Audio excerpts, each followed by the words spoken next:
खबर वाराणसी से है, जहां पुलिस कमिश्नर मोहित अग्रवाल से तत्कालीन पीआरओ दीपक राणावत पर फेसबुक से संपर्क कर नौकरी दिलाने के नाम पर 16 लाख की ठगी करने के आरोप मैनपुरी निवासी महिला अनीता यादव ने लगाया था, जिसका खुलासा करते हुए एक अभियुक्त को पुलिस ने गिरफ्तार किया है, जो पुलिसकर्मियों के नाम से आईडी बनाकर ठगी की घटना को अंजाम देता था। एडीसीपी सरवन टी ने बताया कि ये 14 महिलाओं के साथ ठगी की घटना को अंजाम दे चुका है। वाराणसी की पुलिस लाइन में एडीसीपी सरवन टी ने बताया कि पिछले महीने 27 तारीख को एक महिला द्वारा पुलिस आयुक्त को एक महिला ने शिकायत की थी, जिस पर तत्कालीन पीआरओ दीपक राणावत पर गंभीर आरोप लगाए गए थे कि नौकरी दिलाने के नाम पर 16 लाख की ठगी की गई थी। इसके तहत जांच की गई, जिसमें केस का खुलासा किया गया है, जिसमें पता चला कि जनपद मथुरा के रहने वाले मुनफाद नाम व्यक्ति द्वारा महिला के साथ दीपक का फर्जी आईडी बनाकर पुलिसकर्मी बनकर भरोसा जीतने के बाद 16 लाख रुपए की ठगी की गई। अर्पित श्रीवास्तव की रिपोर्ट। बच्चे की नौकरी को लेके करीब 16-17 लाख रुपए की ठगी हुई है, जो एक दीपक राणावत नाम के व्यक्ति की आईडी बना के किसी दूसरे व्यक्ति ने फर्जी ठगी की है मेरे साथ। आपने आरोप लगाया था कि दीपक राणावत जी, क्योंकि फर्स्ट से लास्ट तक मैं दीपक राणावत को ही जानती थी, क्योंकि उनकी ही आईडी के थ्रू उसने मुझसे बात की थी, और वही तो इसी वजह से मैं। सवाल ये उठता है कि अगर आप उससे व्यक्तिगत मिली तो व्यक्तिगत तो मिलने पर सूरत तो उसने नहीं बदली थी ना, सूरत तो वही थी, तो प्रोफाइल से व्यक्तिगत मिलने का क्या रिलेशन था? सर मैं उससे व्यक्तिगत नहीं मिली थी। तो आपने अभी बोला ना कि आप व्यक्तिगत मिली थी। नहीं, मैंने ये तो नहीं बोला। अच्छा। हाँ, आप उससे कभी व्यक्तिगत नहीं मिली थी। आपने उससे सिर्फ फोन पर? जी, फोन पे उससे बात हुई थी, और उसकी जो मतलब स्टार्टिंग से लेकर एंड तक जो प्रोफाइल थी और जो भी व्हाट्सएप, वो ऐसा ही दीपक नाम से ही मैंने अपने नंबर फ़ोन में सेव कर रखा था, और उन्हीं को थ्रू मैं शुरू से एंड तक उनको ही जानती थी, तो सही बात है। जी मैडम, आपने आरोप लगाया था कि उन्होंने आपसे पैसे लिए, आपका शारीरिक शोषण। आरोप का नहीं है, क्योंकि जब मैं स्टार्टिंग से एंड तक मैंने उस व्यक्ति को ही देखा था फ़ोन के जरिए, तो उसी से मेरी बात हुई थी, तो इसे आरोप तो नहीं कहेंगे। आपने शारीरिक शोषण का भी आरोप लगाया था ना एप्लीकेशन में अपने, तो वो कैसे मतलब फोन पर बात करके कैसे हो सकता था? नहीं, फ़ोन पे बात करके नहीं, शारीरिक शोषण का मैंने उस पर नहीं, लेकिन जो उसने जो जिसने पैसा लिया है मैंने उस पर आरोप लगाया था। तो इसमें दीपक राणावत, जब मैं उनसे बात कर रही थी तो दीपक राणावत के थ्रू ही उस व्यक्ति से मैं मिली थी, तो इस वजह से मुझे लगा था दोनों की साजिश हो सकती है। जी, तो मैडम आपने कैसे, आपको विश्वास हुआ, कितना रुपया दे दिया था आपने?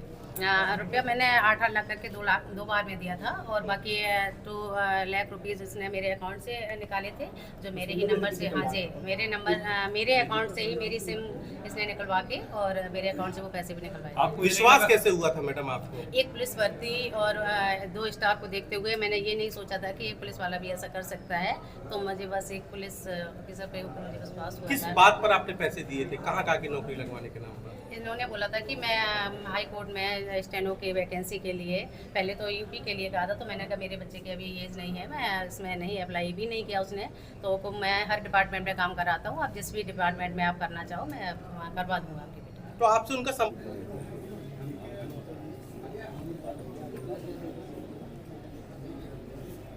ये सब किस तरह की ठगी का मामला है?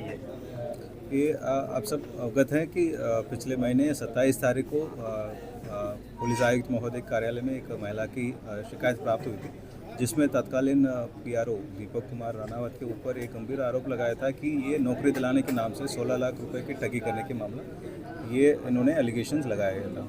और इस क्रम में एक जांच मेरे पास प्राप्त हुई थी। उस जांच के क्रम में हमने ये पूरा केस का खुलासा किया, जिसमें ये पता चला है एक मुनफैद के नाम के लड़के जो जनपद मथुरा का रहने वाले थे, और इन्होंने ये उस महिला के साथ दीपक का नाम लेकर दीपक का एक फर्जी आईडी बना के, और इनको पुलिस के नाते हुए लोगों को भरोसा जीतने के बाद उनको ये 16 लाख रुपए के ठगी किए, और ये सामने आई है, और उसके पूरा खुलासा कर लिया गया।